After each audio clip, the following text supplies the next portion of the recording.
নমস্কাৰ দেই। এই যে মই মনে মনে চিনি আছোঁ কি জানেনে? বঙালীয়াৰা আমাৰ ফালে কয়।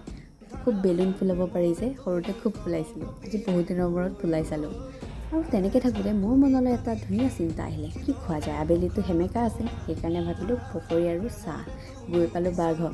বায়ে ক'লে নৰসিংহ পাতেৰে পকৰিকে বনা। পালটো মোৰে পৰিল। মই বনাবলৈ যা যোগাৰ কৰি ল'লোঁ। কিন্তু কি জানেনে, মই সদায় শুই উঠিয়ে ভাবোঁ যে মই আজিৰ পৰা ডায়েট মেইনটেইন কৰিম, এক্সাৰচাইজ কৰিম, তেল নাখাওঁ, কিন্তু মই সদায় বিফল হওঁ। সেইকাৰণে দুখ দুখ পোৱালি এটাৰ দৰে হৈ গৈছোঁ দিনক দিনে। বেলেগক চাব নালাগে আৰু মোক হাতীটোক চালে, আৰু মোক চালে মানে হাতী চাব নালাগে। তাৰপিছত এয়া মই সদায় মোৰ লগতে কিয় এনেকুৱা হয় বাৰু? ঘৰত কাপ এটা ভাঙি থৈ আহিছোঁ, ইয়াত গোটেই ৰিফাইনখিনি পেলাই ধাৰাই পকৰি বনাইছোঁ। তাৰপিছত একাপ প্ৰিয় গাখীৰ চাহ লগত পকৰি, কি কম্বিনেশ্যন। ৰাতিলৈ আকৌ মানুহক দেখুৱাই ৰুটি খাইছোঁ। ডায়েট